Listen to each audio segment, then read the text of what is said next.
এখন রাত 3:30 বাজে, ডাকাতি হয়েছে।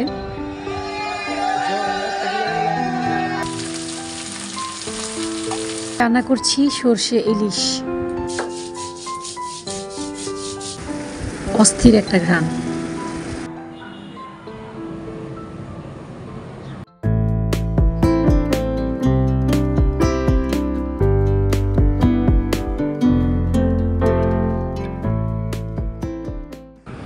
এখন রাত 3:30 বাজে। মানুষের চিল্লাচিল্লিতে আমাদের সবার ঘুম ভেঙে গেছে। বারান্দায় এসে দাঁড়িয়ে দেখি এখানে অনেক লোকজন রাস্তায় পাহারা দিচ্ছে। আমাদের এই এলাকা থেকে আরেকটু দূরের এলাকায়, খুব বেশি দূর না অবশ্য, তো সেই এলাকায় নাকি কয়েকটা দোকানে ডাকাতি হয়েছে এবং একটা বাসা বাড়িতেও ডাকাতি হয়েছে। কি একটা ভয়ঙ্কর বাজে পরিস্থিতির মুখোমুখি এখন গোটা বাংলাদেশ। যে পুলিশকে আমরা সবসময় গালমন্দ করি, অপছন্দ করি, অথচ দেখেন এই পুলিশ ছাড়া কিন্তু আমাদের একদিনও চলে না। এখন কি অবস্থা পুলিশ ছাড়া বাংলাদেশের। আমার কি যে ভয় লাগছে আমি সেটা আপনাদেরকে বোঝাতে পারবো না। যদিও আমাদের এখানে 2টা সিকিউরিটি গার্ড আছে, তারপর বিল্ডিংয়ের সব মানুষ কিন্তু নিচে নেমে পড়েছে, দেখা যাচ্ছে না অন্ধকারে।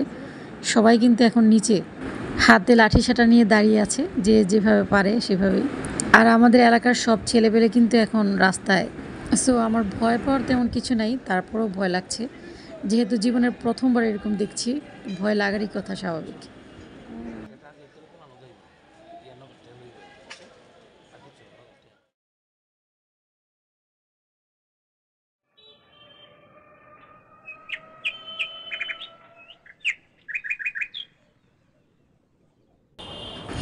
হ্যালো এভরিওয়ান, আসসালামু আলাইকুম।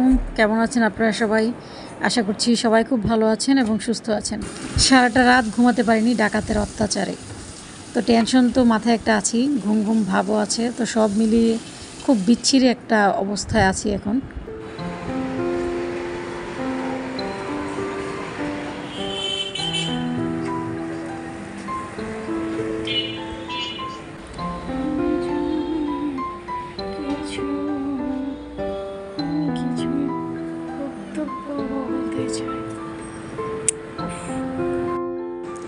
যেহেতু আমার রাতের বেলা তেমন ঘুম হয় নাই, সেজন্য আমার কাজকর্মেও মন বসছে না। তারপরও সকালবেলা ঘুম থেকে উঠে অনেক কাজ সেরে নিয়েছি আমি। তো এখন রান্নাঘরে এসেছি, ভাত বসিয়ে দিয়েছি। এখন 12টা বাজে, রান্না করতে বেশি সময় লাগবে না। আজকে আমি রান্না করছি সর্ষে ইলিশ। অনেক দিন ধরে আমার সর্ষে ইলিশ খেতে খুব ইচ্ছে হচ্ছিল, কিন্তু মাঝখানে আবার ইচ্ছেটা ভুলেও গিয়েছিলাম, কারণ ফ্রিজে কোনো ইলিশ মাছ ছিল না। সেজন্য আজকে আমি একদম ঝাঁঝালো সরিষা দিয়ে সরিষা ইলিশটা রান্না করব।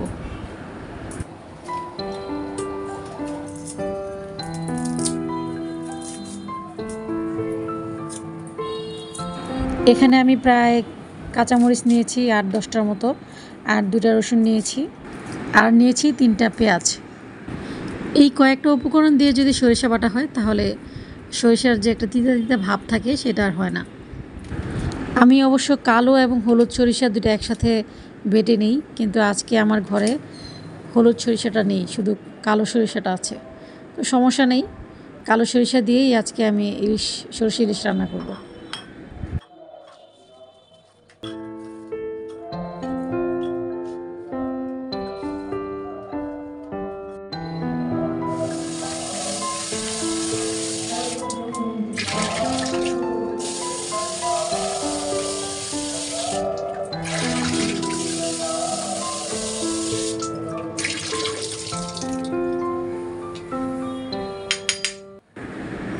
আমি অবশ্য ইচ্ছে করলে সবগুলো উপকরণ একসাথে করে ব্লেন্ড করে নিতে পারতাম, কিন্তু পাটায় বাটার স্বাদ আর ব্লেন্ডারের স্বাদ কিন্তু এক না।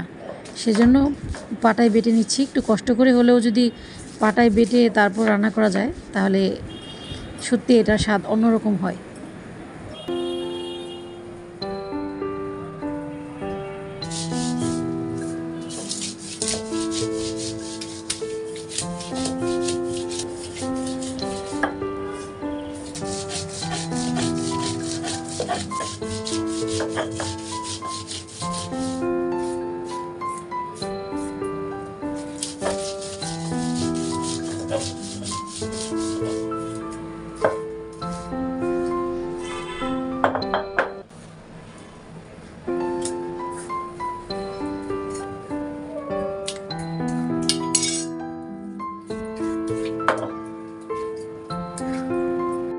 বাটাবাটির পালা শেষ, এখন রান্নার পালা শুরু। মাছগুলোকে আমি একটু হলুদের গুঁড়ো আর একটু মরিচের গুঁড়ো দিয়ে মেখে নেব। একেবারে সাদা সাদা দেখতে ভালো লাগবে না, সেজন্য একটু মশলা দিয়ে মেখে নিচ্ছি। মাছগুলো একটু ছোট দেখা যাচ্ছে, তাই না? আপনাদের ভাইয়া বাজার থেকে 6টা বড় ইলিশ নিয়ে এসেছে আর কয়েকটা ছোট ইলিশ নিয়ে এসেছে। খুব বেশি ছোট না, মাঝারি টাইপের ছোট।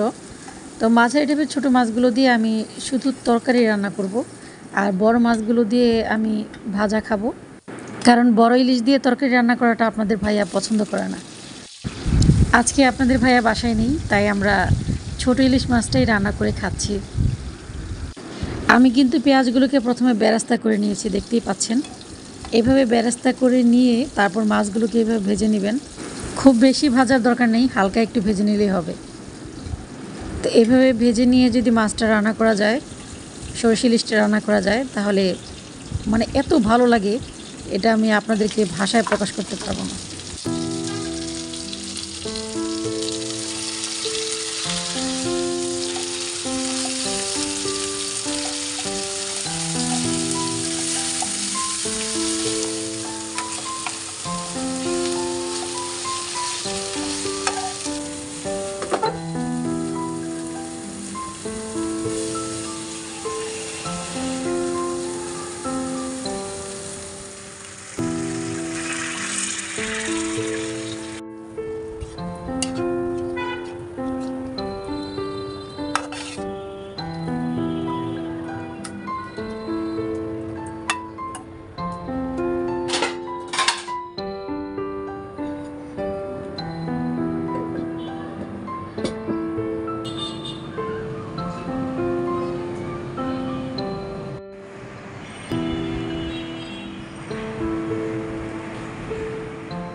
যতক্ষণ না পর্যন্ত তেলটা উপরে উঠে আসছে ততক্ষণ পর্যন্ত রান্না করতে হবে। তো আমার রান্না প্রায় শেষের দিকে, এখন কয়েকটা কাঁচামরিচ এভাবে দিয়ে দিচ্ছি।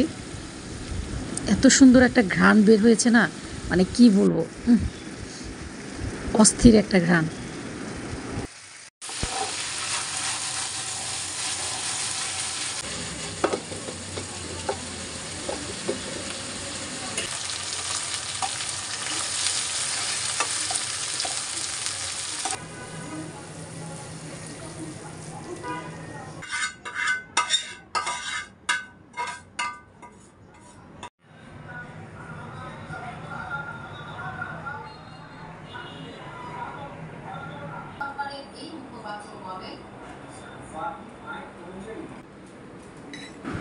গরম গরম ভাত আর সরষে ইলিশ থাকলে আমার মনে হয় না যে আরও অন্য কোনো তরকারি দিয়ে ভাত খেতে ইচ্ছে হবে।